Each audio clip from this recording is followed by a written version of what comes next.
আসসালামু আলাইকুম, আশা করি সবাই ভালো আছেন। আলহামদুলিল্লাহ, আপনাদের দোয়া এবং ভালোবাসা আমি অনেক ভালো আছি। তো আজকে শুক্রবার আমি যাচ্ছি হচ্ছে সুলতানপুর দরগাপাড়া শাহী জামে মসজিদ। 600 বছর পূর্বের মসজিদটি কাপাসিয়া গাজীপুর ডিস্ট্রিক্টে আছেন তারা তো জানেন। টুক মানে টুক একটা মসজিদ আছে, মানে অনেক জনপ্রিয় একটা মসজিদ, সুলতানপুর দরগাপাড়া শাহী জামে মসজিদ। তো আজকে যাচ্ছি হচ্ছে আমি ওই জায়গায় নামাজ পড়ার জন্য। তো দেখেন এই যে আমি আয়শা পড়ছি এখন ওইটার কাছে। তো দেখেন এইটা হচ্ছে এই মসজিদটা। তো আজকে আমি এখানে জুম্মার নামাজ আদায় করার জন্য এখানে আসছি। তো এখন আমি আমি এই বাইকটা আমি এই জায়গায় রাখবো, এই সাইডে এখানে বাইক জমা রাখে। তো দেখেন কত সুন্দর একটা মসজিদ। তো মানুষ কিন্তু অনেক দূর দূরান্ত থেকে এই জায়গায় আসে নামাজ পড়ার জন্য। তো দেখতে তো পাচ্ছেন কত সুন্দর এখানকার পরিবেশ। আসলে আমি ছোটোবেলা থেকেই দেখতেছি এই জায়গার পরিবেশটা এরকম জাঁকজমট।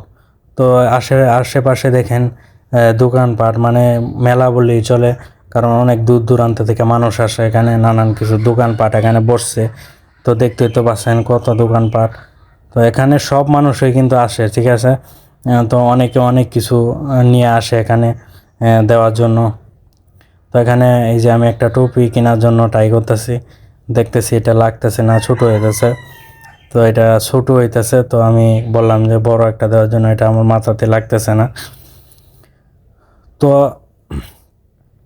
আসলে সত্যি কথা বলতে আমি যে জায়গায় আছি এই জায়গাটা কিন্তু অনেক জনপ্রিয়। যারা টুক এই মসজিদটি নাম শুনছেন বা জানেন, তো মুরব্বীদের কাছ থেকে শুনলাম যে এই মসজিদটা জানি মনে করেন যে মাটির নিচ থেকে উপরে উঠেছে। উপরে মানে ফোলটা ওঠে নাই তো, মানে কিছুটা মানে মসজিদের অংশ আর কি মাটির উপরে, মাটির নিচ থেকে উপরে উঠছে আর কি। তারপরে এখান থেকে মানে গয়বী মসজিদ বলা হয় আর কি, অনেকে বলে আর কি। তো এটার নাম দেওয়া হয়েছে সুলতানপুর দরগাপাড়া শাহী জামে মসজিদ। তো মানুষ কিন্তু অনেক দূর দূরান্ত থেকে এই জায়গায় আসে, ঠিক আছে। তো আমি একটা টুপি কিনলাম, দেখলেনই তো। তো নামাজ পড়া আসছি, বাড়ি থেকে টুপি নিয়ে যায় নাই, তো ভাবলাম এখান থেকে একটা টুপি কিনি, স্মৃতি হিসেবে থেকে গেল। তো ওই জায়গায় দেখেন, ওই জায়গায় কিন্তু সাইকেল জমা রাখে, ঠিক আছে। তো আমার বাইকটা কিন্তু ওইখানে জমা রাখছি, আবার এইখানেও দেখা যায় বাইক জমা রাখে। তো আসলে এখানকার পরিবেশটা কিন্তু অনেক সুন্দর। আপনারা যদি ভালো লাগে তাহলে এই জায়গায় এসে একদিন জুমার নামাজ আদায় করতে পারেন।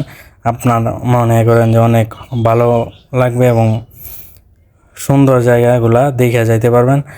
তো এখানে আইসা ঘুরে যেতে পারবেন। তো দেখেন কত সুন্দর বাচ্চা পোলামানো এখানে আসছে। তো এখানে কিন্তু অনেক দোকানপাট আছে, এই যে পান বেচতেছে, এই যে আখের রস আছে, তো এই যে বাচ্চাদের বেলুন আছে, তো অনেক কিছুই আছে এখানে। যে আপনারা এই জায়গাটা একবার এসে হইলেও ঘুরে যেতে পারবেন, ভালো লাগবে আপনাদের।